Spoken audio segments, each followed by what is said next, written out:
Hello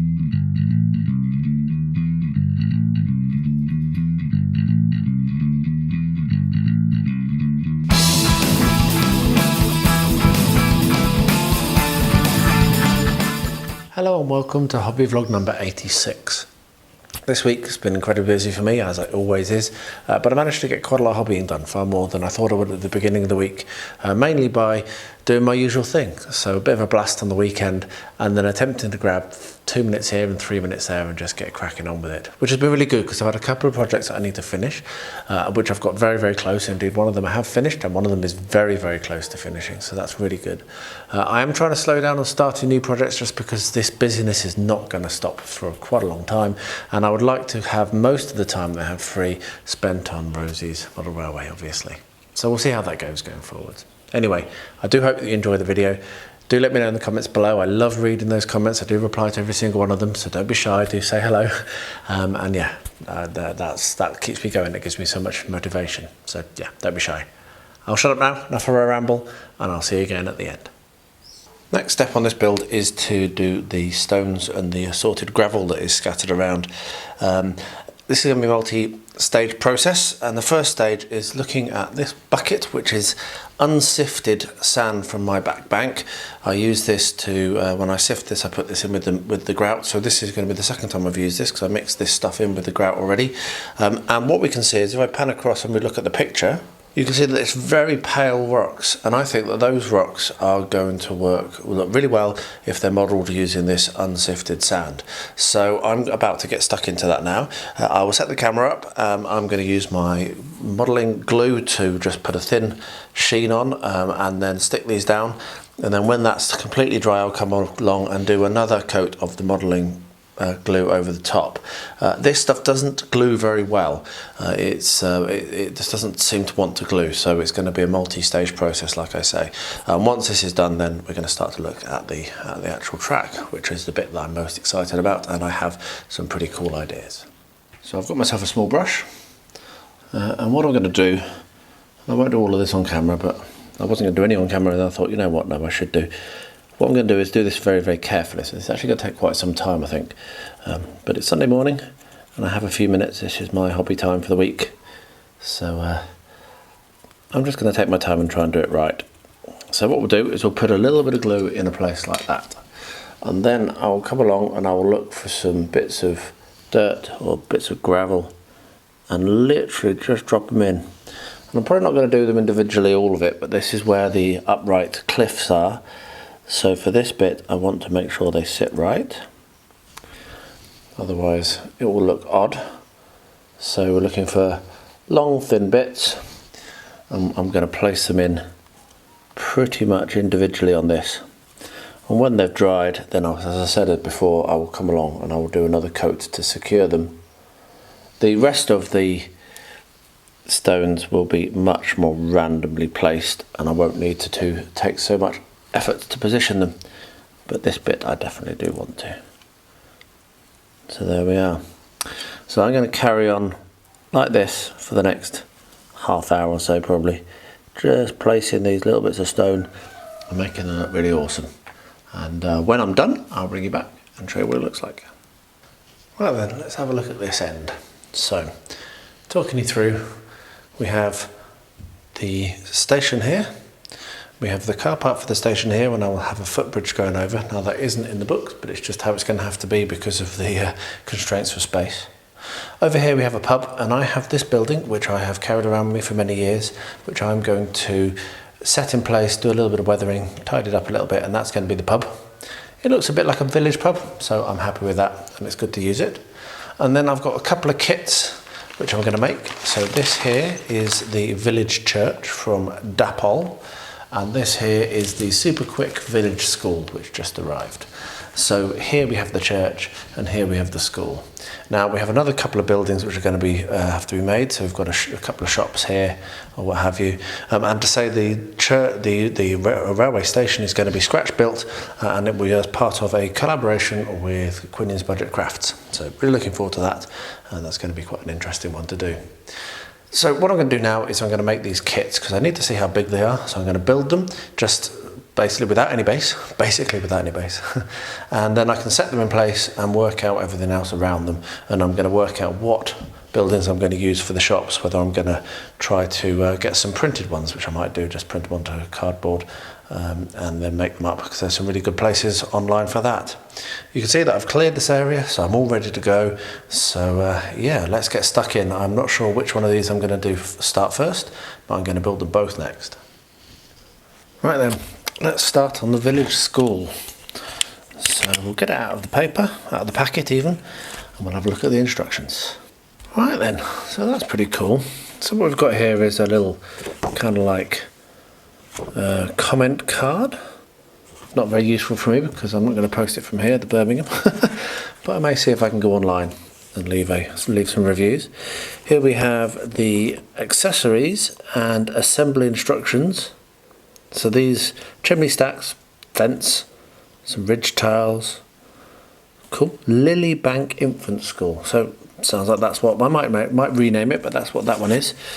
And then we have the actual instructions, which is just a single sheet here. Yes, fingers are a bit dry, so it says continued. So I don't seem to be able to separate it. I'm going to dig into that. So yeah, so we've got some instructions. Oh no, that continues on. Haha, done being an idiot. So here we are, it continues down like that. So that's the start and that's the end. And then you have a single sheet of card where it's already fallen out of because it's so nicely separated, which is a good thing. And that is the kit. So before I dive into this, very unusually for me, and only because it is for Rosie and I want to do it right, I'm going to read the instructions, which is confusing for me. But yeah, so I'm going to read the instructions and then let's get started. So I've had a quick read, and they're really quite good instructions.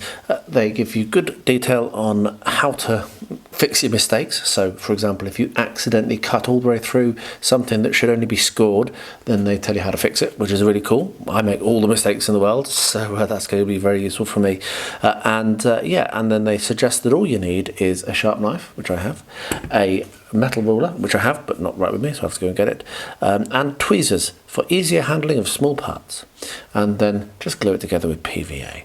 So what we're going to do is I'm going to extract room A, which is this one here, you can see, and it says from sheet 1, which is this. It says sheet 1 here, there we are.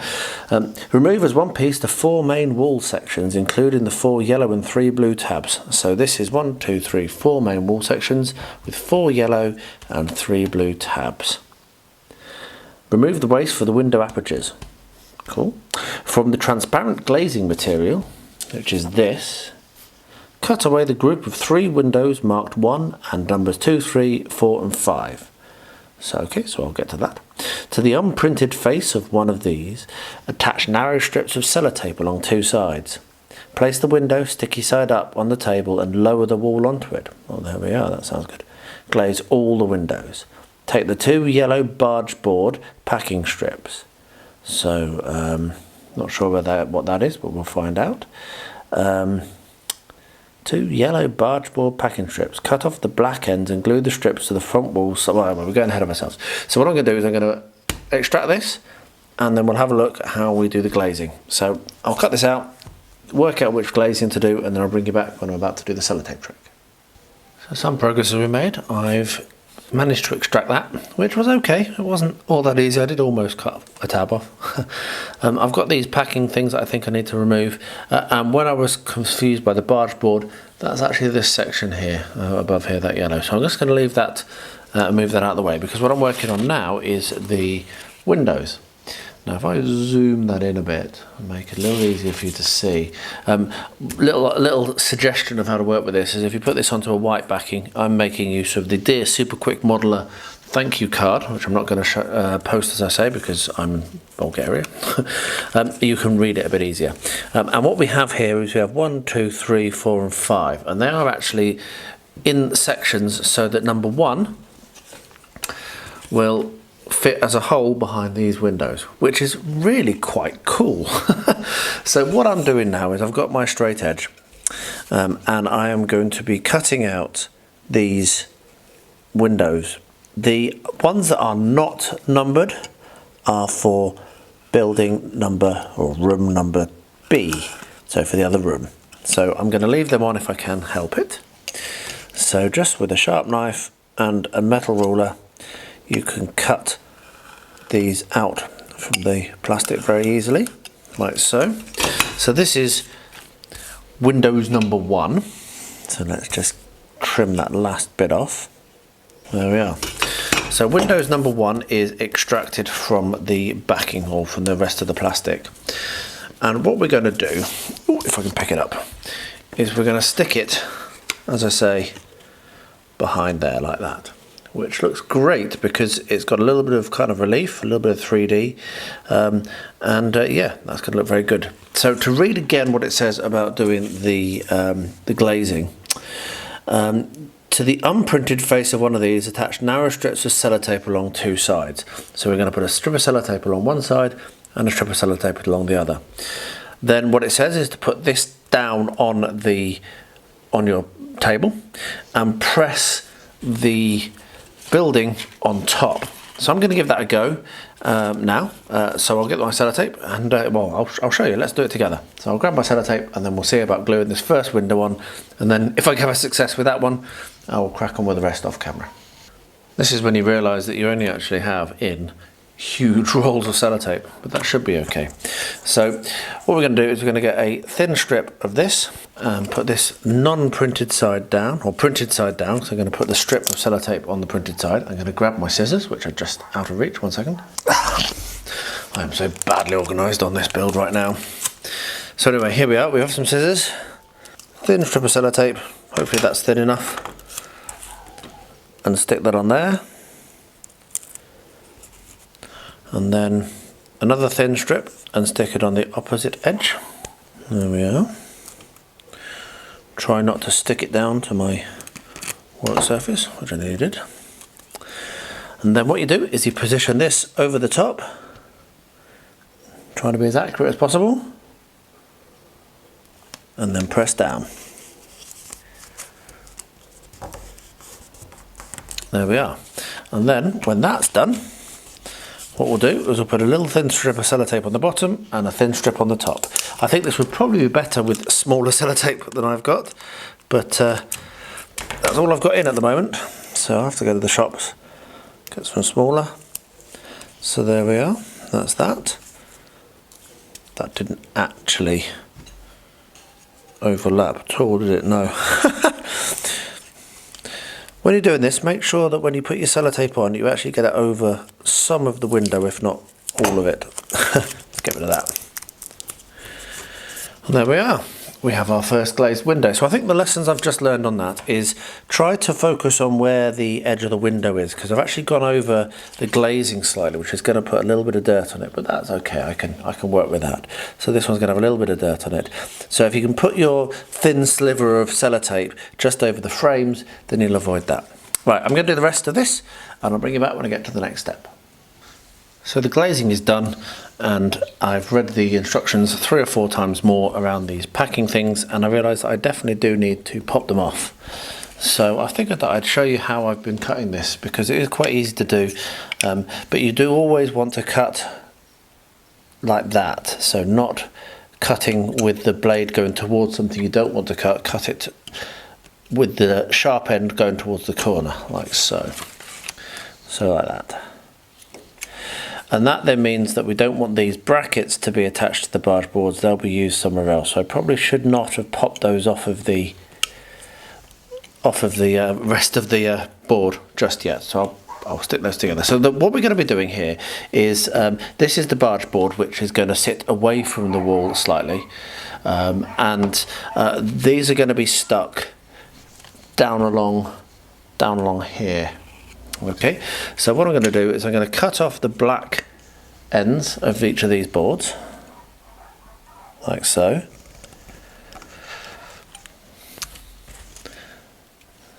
There we are, cut them off, cut the packing off, as they call it. And then glue these on. So this is going to go on this side, and they're going to be then you'll need to go flush with the wall and not go over the edge.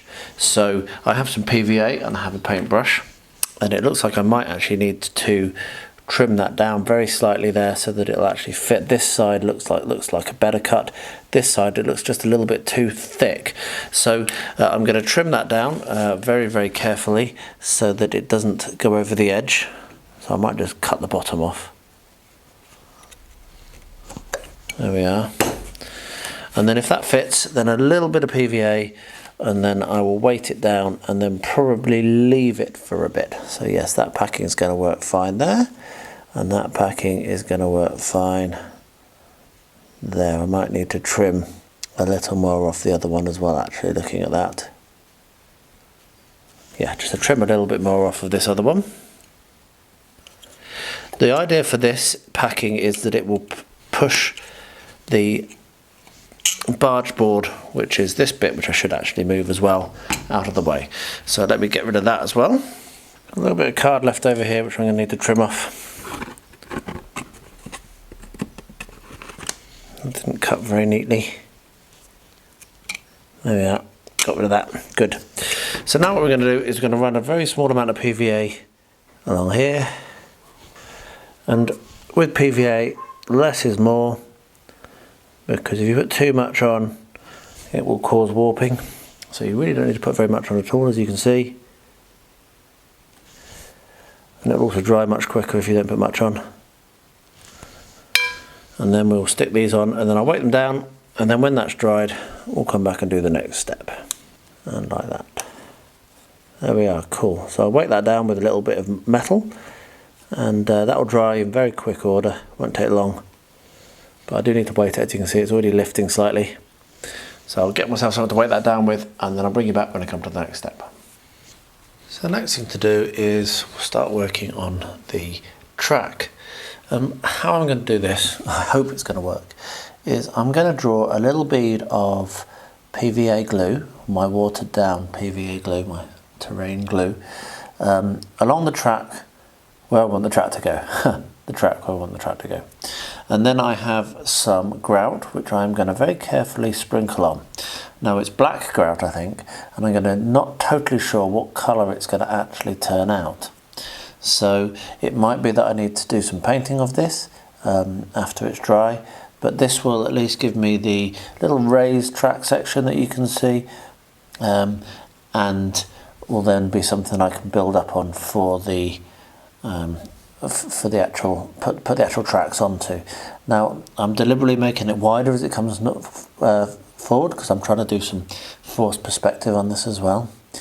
So I want it to be quite thin back here, and then get wider as it comes around that corner, and potentially build up a bit here as well if you have a look at the picture. So this could work, or it could ruin the whole thing. So let's see. Just gonna get a little spoon, or even better, this, and then let's see if this is going to work or not.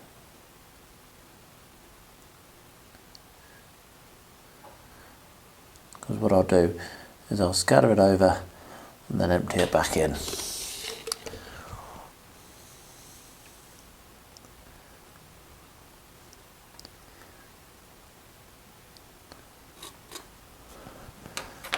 Right, let's just empty that off and try and get it to go. Yep, there we are. Right, so that has made quite a mess, which I thought it might, but that will brush off, so I'm not too worried about that. If I just demonstrate that that will brush off before I panic too much. So just get another soft bristle brush, and yeah, just a little bit of time we'll get that off there. Yeah, it might take some doing, but as you can see I can clean that off quite okay. So I'm actually going to do that now, just in case any moisture gets on it, and then it will stay. So let's just quickly clean this up.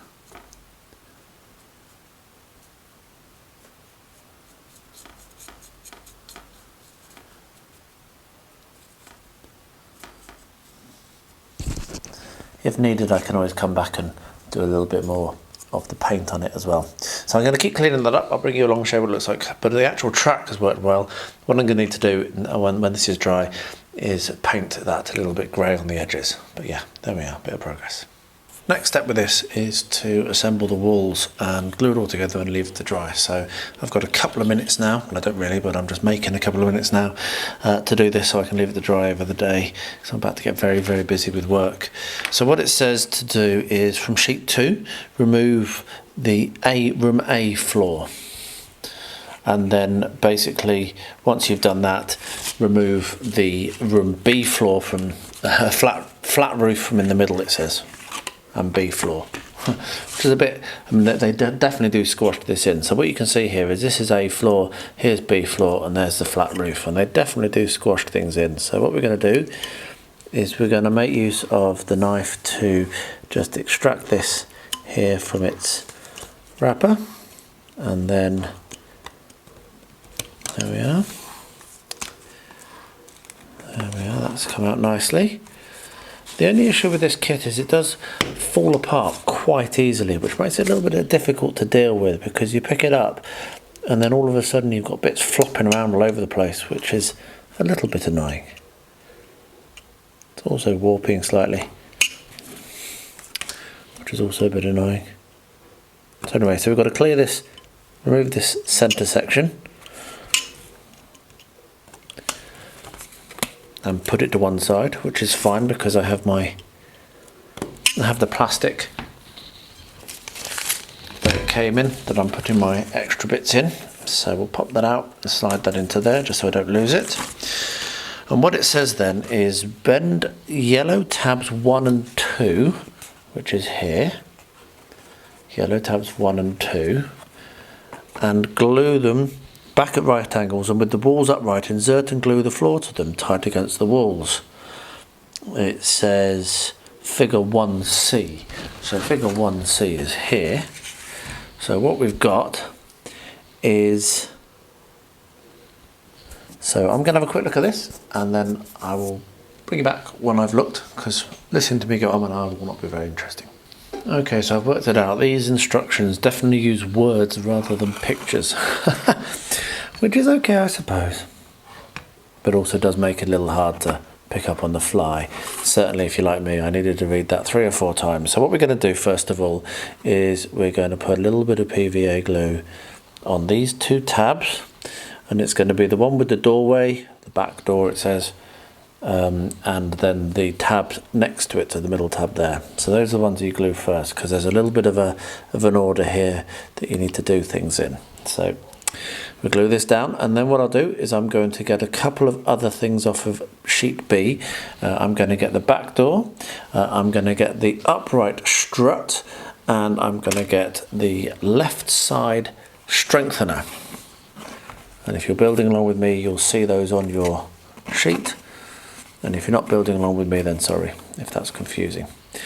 However, I think what I might do, I don't want to rush this, I want this to be really good for Rosie, and you can see I am struggling a little bit here.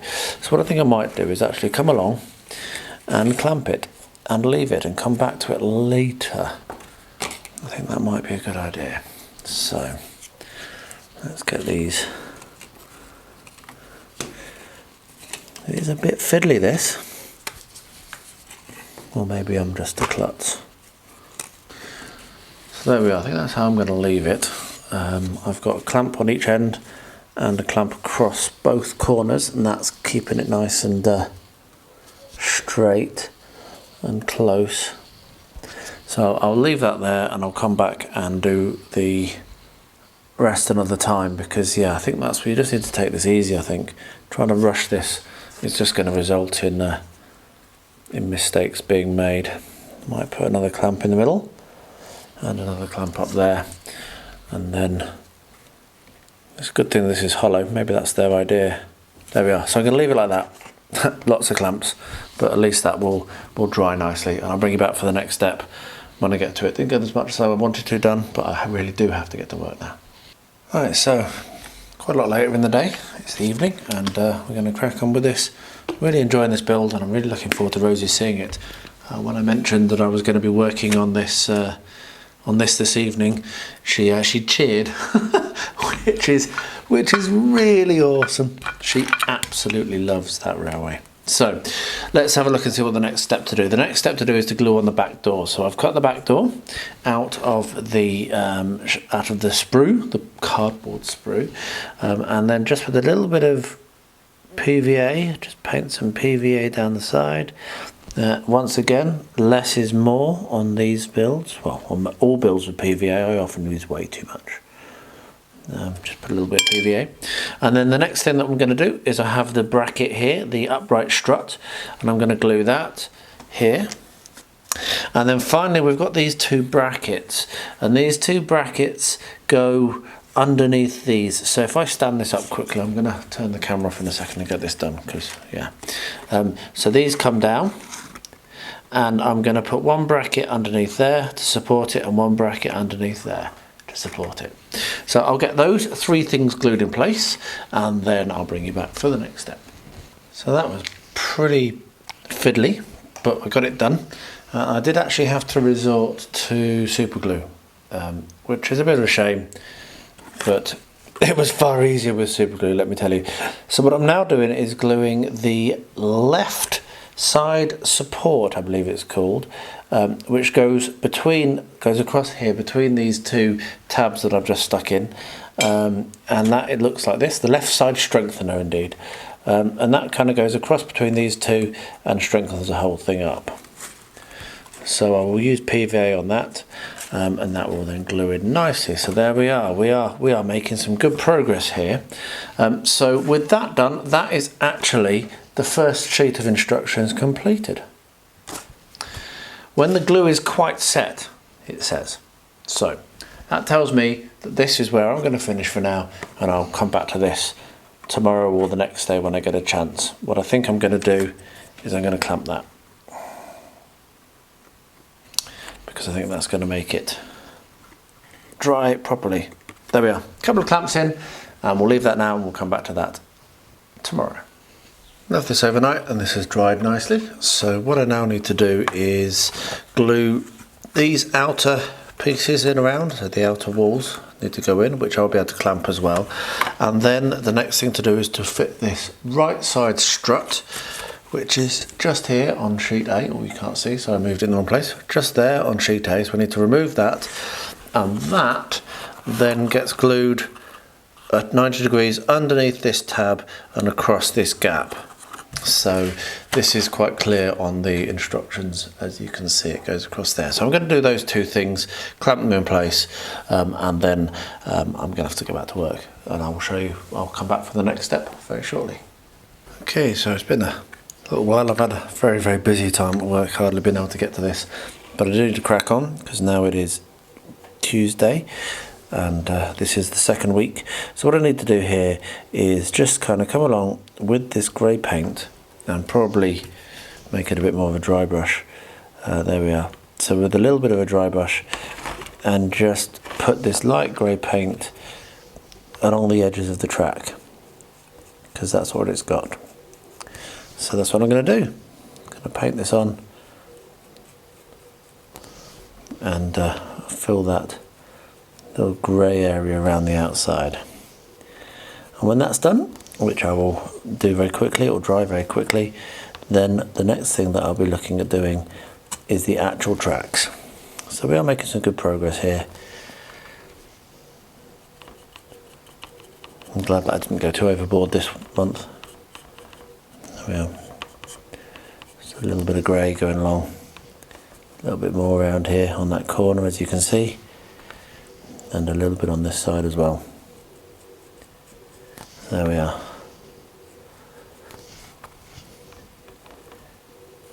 Just needs that dusty black in the middle mainly, which is where the line's going to go.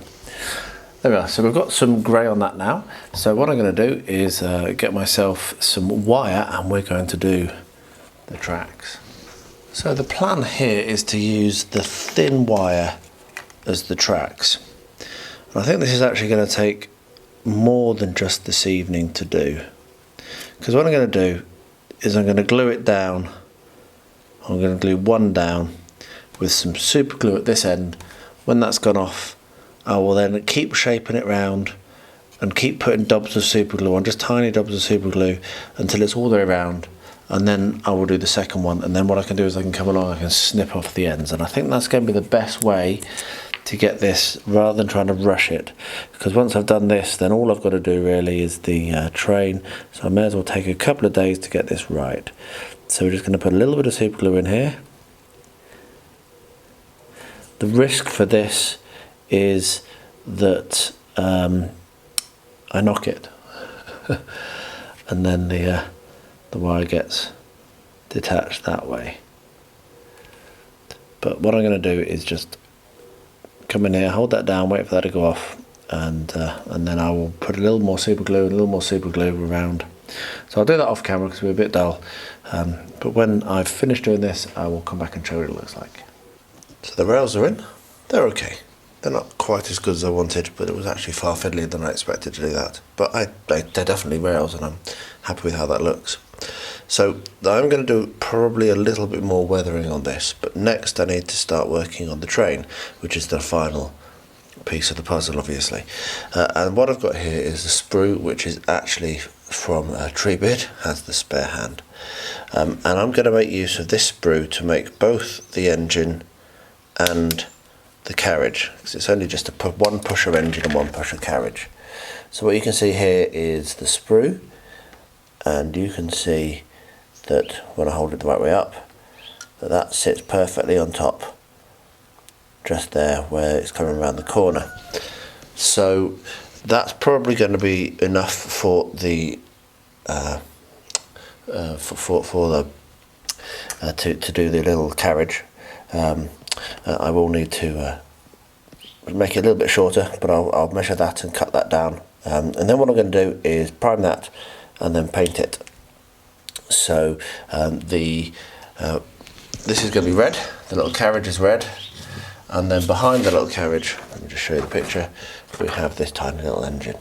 So I will cut another section of sprue for the engine.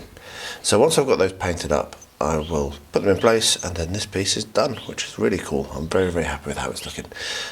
So yeah, I'm going to do that now. I'll just use flat red, won't be anything particularly dramatic, with a line of green if I can, so that it looks like it's got windows. But yeah, that's I'm going to get that done, and I'll bring you back when it is finished. So as you all know, making it so that Rosie can actually be involved on this is really important to me. And I can't remember whether I broke this and then tried to fix it before sticking it down or not, but either way, not a problem at all. But Rosie was playing with this, touched the tree, and it just snapped. She barely touched it. It wasn't that she was rough at all. She is very, very gentle. So what I'm going to need to do now is fix this, and the way that I'm going to fix this is I'm going to drill a hole, and I have my wonderful little tack life recommended by Quinn. I always thank you when I use this, so thanks, Quinn. So I'm going to drill a hole in the bottom. I'm going to drill a hole in the trunk, and then I have this wire here, which I'm going to use to pack the hole. So yeah, this will probably make a little bit of a nasty noise, and I'm not sure how much of it I'll film, but the idea will be to do something like this. So we have our hole in our base, and you can see that that is going to fit in very nicely. So what I'll now do is I will drill a hole in the bottom of the tree, and I'll probably do that off camera, so I'll be back in a sec. So that was a little bit more complex than I thought it would be. So what I'm going to do now is glue the wire into the bottom of the tree, wait for that to go off completely, and then set it into the hole. So I will do this by snipping off just a bit more than or less than I think I need to snip off. And let's just see actually if that will fit nicely. It's quite hard. Well, there we are. Wouldn't you know, actually that's perfect. So what I might actually do is get some glue and prop that up and glue that now. So I'll go and get some super glue, and I'll be back in a sec. So here we are. I have some super glue. So what I'm going to do is put some super glue on the bottom of the tree and put some super glue in the hole.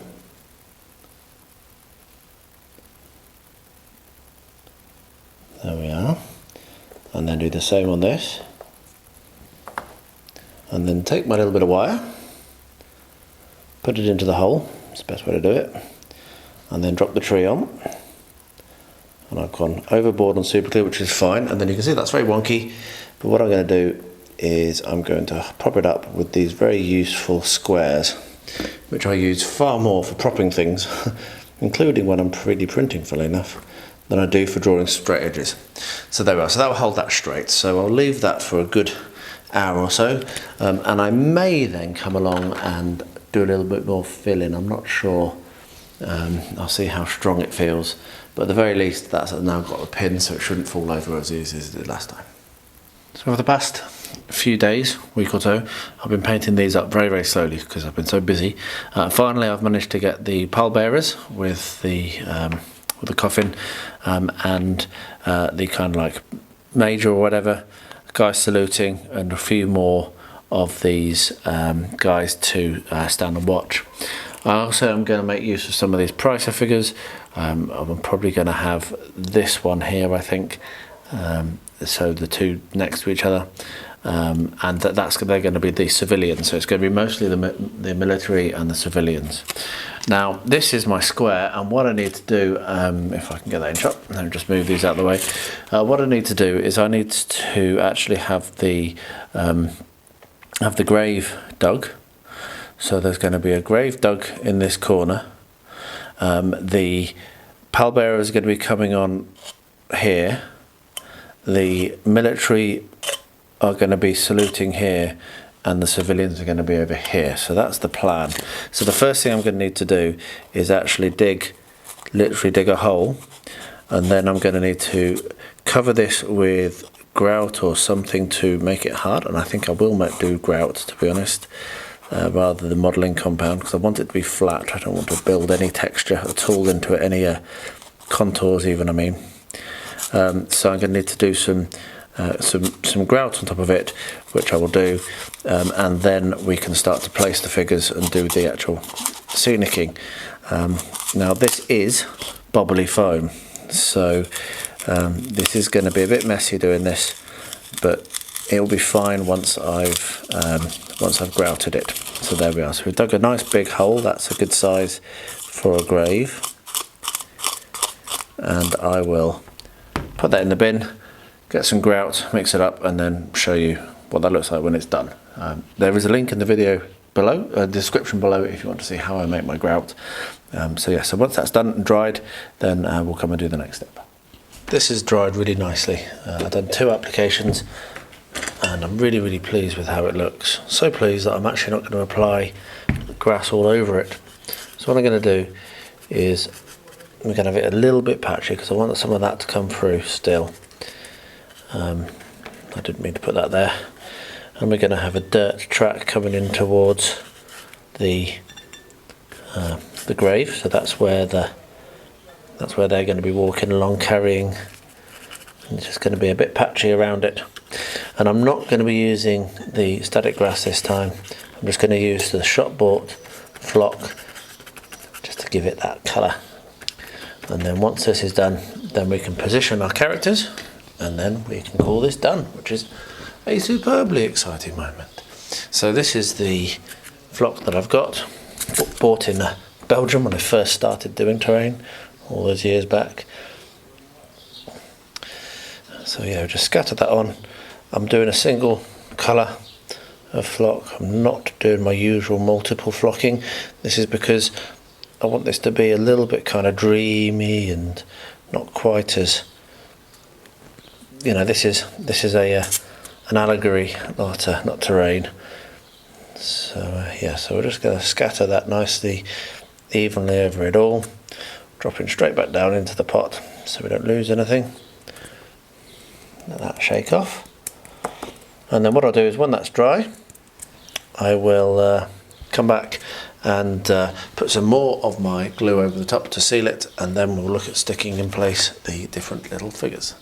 Now we come to the final part of this build, and I'm going to position the figures on the on this little base. So we're going to have the saluting dude stood off to one side, and we're going to have the other army people lined up here, like I've said. We're going to have one civilian stood here, and what I've done is I've got one of these trees that came free with a tractor for Rosie's model railway, and I'm going to put that over here in this corner just to give a little bit of height and to finish the scene off. So I'm going to do that off camera because I'm not entirely sure how I'm going to position things, and it might take a bit of kind of like fiddling and what have you, but I'll bring you back when it's finished, which should be not very long in my time even. I want to finish this today, so yeah, let's get this positioned and I'll bring you back very shortly. I really wanted to have a flag pole on this part of the diorama, so I'm undecided at the moment as to whether I'm actually going to add some wires or whatever to act as the tensioning that you would have. But what I'm going to be doing is I'm going to use this here, if I can find the hole I just made. There it is. I'm going to use this little bit of plastic card or plastic to make it. That's just going to be the flagpole. Now I'm not going to put a flag on it. Might actually even trim it a little bit more at an angle to make it clear that it's been cut off. But I think that really is the final touch on that section as well. And here we are, all the pieces together. It's a bit difficult to see from this angle, but what we've got is we've got the kid running a race at school, then passing out in the army, and then charging into battle, and then finally being carried to his grave for honour or glory, or honour and glory. Let me turn that around a little bit so you can see a little bit better there. What I'll do is, I'll just rearrange that now so that it's in the step down, which is a little bit easier to see. Obviously it's designed, I don't know if it's obvious, but it's designed to have the poppy in the middle. So you've got the running track, you've got the parade ground, you've got the explosion, and then you've got the grave. And that's making it a poppy when you look at it from top down. So I'll rearrange that so you can see it from on the step down way, and that might be a bit easier to see each individual element. So there you are, that's all 4 sections, and that's how it's designed to be displayed. But yeah, the idea is that you have that poppy in the centre on the top. So I'm really pleased to have finished it. I started this aiming to enter it in the December edition of the 10x10 challenge, and obviously now it is June, end of June, beginning of July. I don't even know what date it is, but it's late, yeah, it's taken that long to get here, but I've done it now, and I'm really pleased with the outcome. That just looks superb. So yeah, there we are. It just goes to show, don't ever throw things away, just chip away at it, and eventually you will actually get it finished. And yeah, it's exactly how I imagined it, so very pleased. Here's a quick update at the end of the week of where I'm up to with my 20 minutes and painting of the arena box, and it's going really well, as you can see. I've nearly finished all of the walls. There's only one more of these large sections to do. Once that's done, I will then come along and do a wash with the green-grey over the whole thing again, just to tie it all together. You can see at the front here, I've also made a start, or actually finished one of the levers, which I'm pretty pleased with how that's turned out, to be honest. Put a bit of weathering powder on it. And then I've started on the first miniatures, that's Jade and Zanak, and they're looking great as well. So pretty pleased with that progress. It's amazing what you can do in 20 minutes. Yeah, I'm very excited that I finished all the walls pretty much, get them, as I say, washed and then completely finished in the next day or 2. This week we had another item come in for the model railway, this scale Scenics tree with a little kind of like a bench around the base. And my plan is that it will either go here on the island where you turn to go towards the railway, or over a little bit in front of where the pub is going to go, so potentially just here in the village parking area, so maybe at one of the corners or something like that. I'm not sure, but it's going to be in this side anyway. That arrived today, so that will just go in the box until I actually come to do the scenicking. But yeah, really cool to see the final thing that I've ordered actually for this at this stage arrive, and it looks good. I'm pretty pleased with it. It was a bit of a pain to get out of the packing, but that's pretty par for the course. So what we have here is my sprue that I've painted red, as you can see, and what I'm going to be doing now is cutting it off of the end, which I've clamped in with this little wedding position holder thing, table marker, which are really good tip to get if you're looking at cutting up small, holding small things to paint. Now I'm going to use my craft knife here because I don't want to pinch off the end, and one of the issues you'll find with snips, and my hand is in the way so apologies, but one of the issues you'll find with snips is they actually crimp, so they don't cut straight, and what you can see there is by doing that I've got a completely straight cut. So what I'm now going to do is put that in place. So there we are, that's where they're going to go. So I'm just going to get some super glue gel, put a bead on the bottom of each sprue and glue it down to the tracks. And that is officially the last thing that I need to do on this build, which has actually turned out really rather better than I expected. And I know I say that a lot, but it just has. It's worked well. It actually looks like the thing I was trying to model. I would like to try and put some smoke coming out of the top of the engine. I'm not 100% sure I'm going to be able to do it well enough. That's my stretch. If I can do that before the end of tomorrow when the competition finishes, then I'll do it. If I can't, then I'm happy with how this is. So I'm going to call that done, and I'm going to have a look and see whether I can do the smoke. But I'm very pleased with that. What a lovely little build. So if we just pull this over, you can have a look at the picture, and then you can have a look at the model. I don't think that was too bad at all. So there you are. Again, got so much more done this week, but it's a little bit misleading because most of that was actually done last Sunday.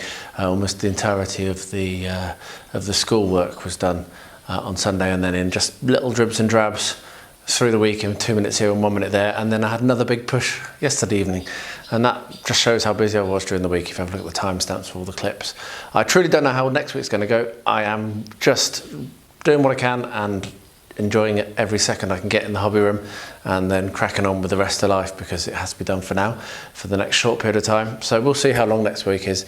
But what I will say is this morning at midnight my time, a monster, humongous and fun collaboration went live. So go and check that out with Mike from Paint to Life and myself did a painting, and he told the story about the miniature I painted. It was brilliant fun, and I'm really proud of it, and I'm very, very pleased to have been involved. So go and check that out. So anyway, that's enough of that. Leave a comment below, let me know what you think, and as always, please stay healthy, stay safe, and stay well.